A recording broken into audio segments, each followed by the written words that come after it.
आप देख रहे हैं हमारा YouTube चैनल दी सच्चा भारत और आज के इस बुलेटिन में आपका स्वागत है। जयपुर के कानोता थाना क्षेत्र में शनिवार की सुबह एक ही परिवार के 4 सदस्यों द्वारा सामूहिक आत्महत्या करने का सनसनीखेज मामला सामने आया है। ये परिवार ज्वेलरी के बिजनेस से जुड़ा था और बताया जा रहा है कि काफी समय से कर्ज से परेशान था।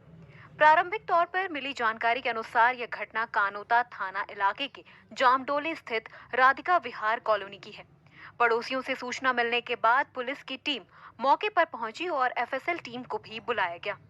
मौके पर मौजूद डीएसपी मनोज चौधरी से मिली जानकारी के अनुसार मृतकों में यशवंत सोनी, अजीत सोनी, ममता सोनी और भारत सोनी शामिल हैं। पुलिस फिलहाल मामले की गंभीरता से जांच कर रही है। अभी तक किसी भी प्रकार का सुसाइड नोट फिलहाल बरामद नहीं हुआ है। पड़ोसियों से मिली जानकारी के अनुसार मृतक परिवार की जयपुर और अलवर में ज्वेलरी की दुकान है और कानोता थाना क्षेत्र में एक मकान है। ज्वेलरी के धंधे में उन्हें लॉस हो रहा था। ऐसे में जयपुर और अलवर की दोनों दुकानें सेल करने की घोषणा कर रखी थी। पड़ोस में रहने वाले लोगों ने बताया कि बीती रात एक महिला इनके घर आई थी, जिसने शायद पैसों का तगादा किया हो। कुछ घंटे रुकने के बाद रात को वो वापस चली गई। रात 8:30 बजे तक परिवार के लोगों को पड़ोसियों ने देखा था, लेकिन सुबह 8:30 बजे तक जब कोई घर से बाहर नहीं निकला तो पुलिस को सूचना दी गई। विश्व महिला दिवस पर 8 मार्च को पाली जिले में महिलाओं व बालिकाओं को राजस्थान राज्य पथ परिवहन निगम की बसों में निशुल्क यात्रा की सौगात मिलेगी। मुख्यमंत्री श्री अशोक गहलोत की ओर से इस संबंध में तैयार किए गए प्रस्ताव को अनुमति दे दी गई है। जिला कलेक्टर अंशदीप ने बताया कि मुख्यमंत्री श्री अशोक गहलोत की मंशा के अनुरूप जिले में 8 मार्च को विश्व महिला दिवस के मौके पर महिलाओं व बालिकाओं को रोडवेज की बसों में निशुल्क यात्रा का तोहफा मिलेगा। भरतपुर की एसीबी कोर्ट में आज 2 घूसखोर पुलिसकर्मियों को 4-4 साल की सजा और 55-55 हजार रुपए से दंडित किया गया। आरोपी पुलिसकर्मी महिला थाने में तैनात थे।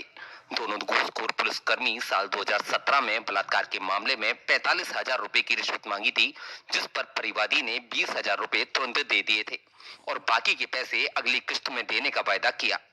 जिसके बाद परिवादी ने एसीबी में दोनों घूसखोर पुलिसकर्मियों की शिकायत की और अगली किस्त देते समय एसीबी ने दोनों पुलिसकर्मियों को रंगे हाथों दबोच लिया। सेंट्रल जीएसटी टीम ने दिल्ली के कारोबारियों को अलवर में गिरफ्तार किया है। आरोपी अलवर में फर्म संचालन कर अवैध तरीके से इनपुट टैक्स क्रेडिट ले रहा था।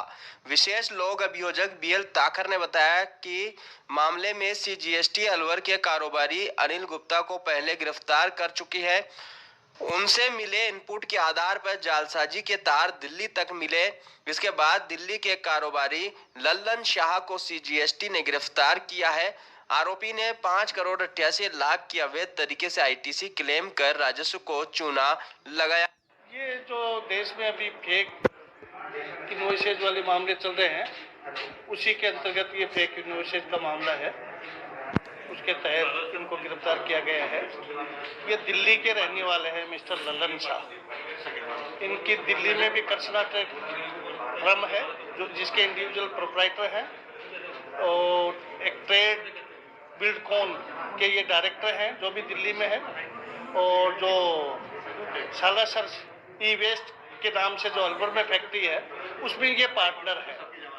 उसमें ये 30% के ये पार्टनर है और 40% के ने इनके बेटे पार्टनर है। मतलब कुल मिला के मान लें कि 70% पार्टनर है। ये है इसके खाते 30% का पार्टनर पहले गिरफ्तार हो चुका है। राजेंद्र चंद्र जेल में है, अनिल गुप्ता के नाम से जेल में था, वो अरेस्ट हुआ। ये भी मिस्टर लल्लन शाह भी दिल्ली जो कर्सना ट्रेडिंग कंपनी को प्रोप्राइटरशिप है, उसमें ये फेक इनवॉइसेज में ये अरेस्ट हो चुके हैं और 60 डेज से ज्यादा ये जेल में रहे हैं। अपने जन्मदिन के मौके पर पूर्व मुख्यमंत्री वसुंधरा राजे 7 और 8 मार्च को देव दर्शन कार्यक्रम के तहत भरतपुर का दौरा करेंगी। वसुंधरा राजे रविवार को सुबह 9:30 बजे हेलीकॉप्टर से पूंछरी स्थित हेलीपैड पहुंचेंगी। सुबह 10:30 बजे पूंछरी का लौठा दर्शन के साथ श्रीनाथ जी मंदिर में पूजन करेंगी। 11:30 बजे जतिपुरा के दान घाटी मंदिर में दुग्धाभिषेक के बाद सुबह 11:40 बजे गोवर्धन स्थित गिरिराज जी दान घाटी मंदिर पहुंचेंगी और पूजा करेंगी।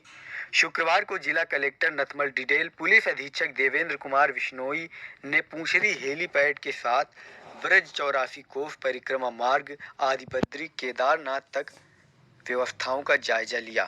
पूर्व मुख्यमंत्री वसुंधरा जी आ रही हैं, जो हमारे क्षेत्र के लिए बहुत सौभाग्यशाली हैं कि उन्होंने अपना जन्मदिन यहाँ मनाने का उनको अवसर दिया है।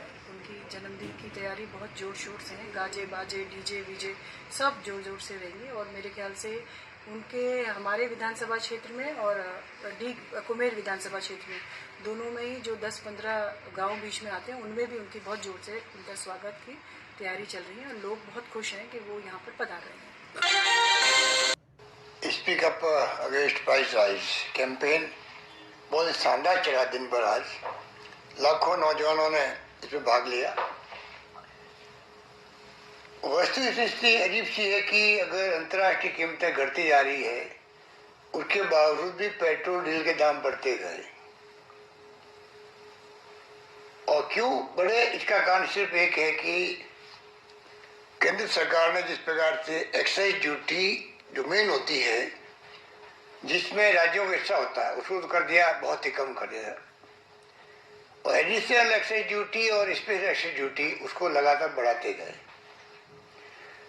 सुनने में आ रहा कि 1/3 तो जो आमदनी है, रेवेन्यू है भारत सरकार की, वो सिर्फ पेट्रोल डीजल और गैस से आ रही है।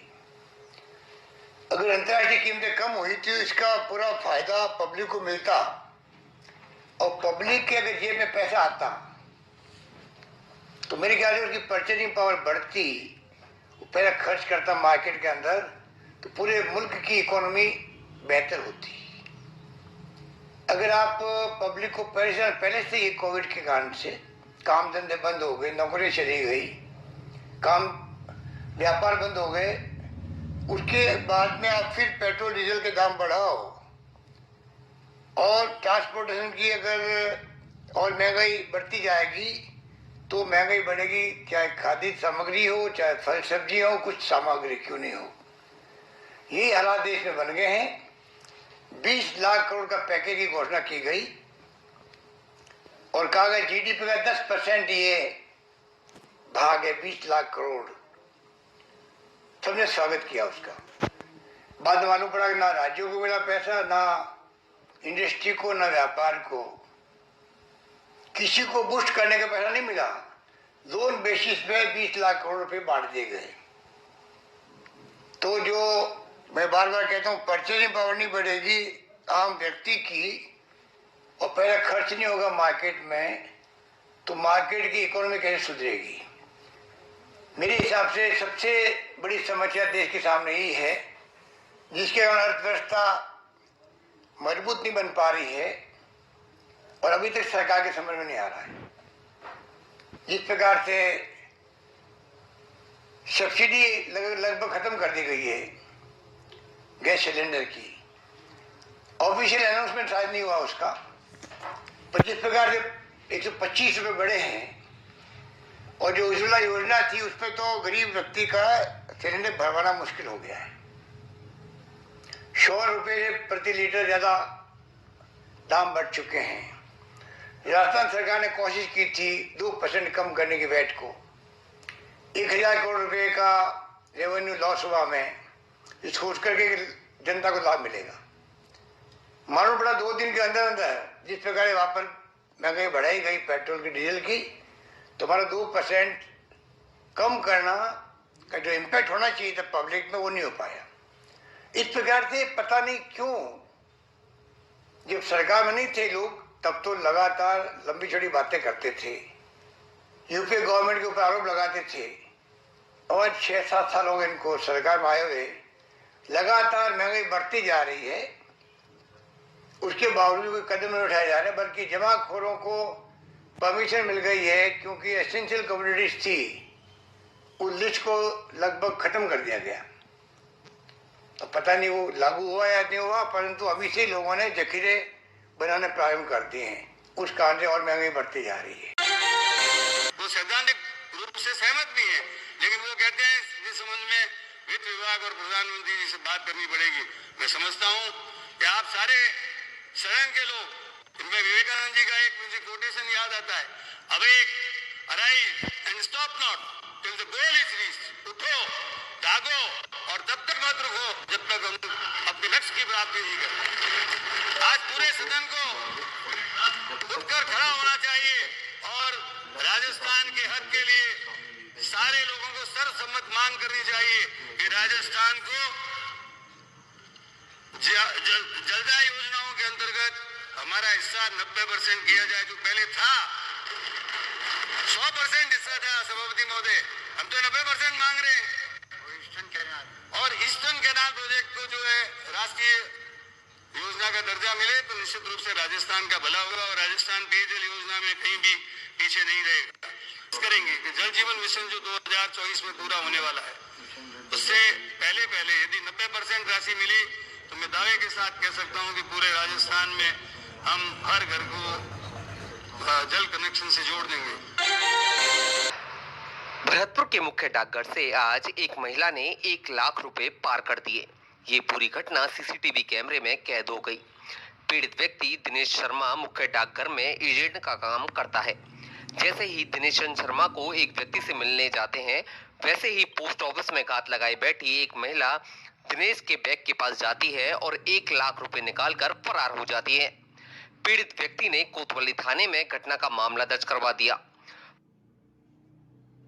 कुछ देर में 2:15 बजे के लगभग 2:30 बजे के लगभग की बात है। कोई दिनेश चंद्र जी शर्मा थे, प्रधान डाकघर में ही कोई वो एजेंट थे, कुछ पैसे जमा कराने के लिए आए थे 3 लाख रुपए के लगभग।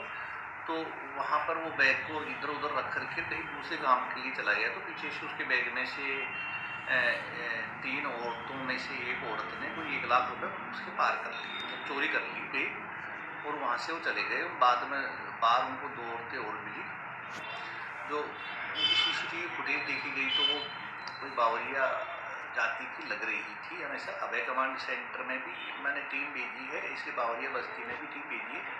हम उनको सर्च भी कर रहे हैं, उनके बारे में पता लगा रहे हैं। और ऐसे ही नए अपडेट पाने के लिए द सच्चा भारत चैनल को सब्सक्राइब कीजिए। धन्यवाद।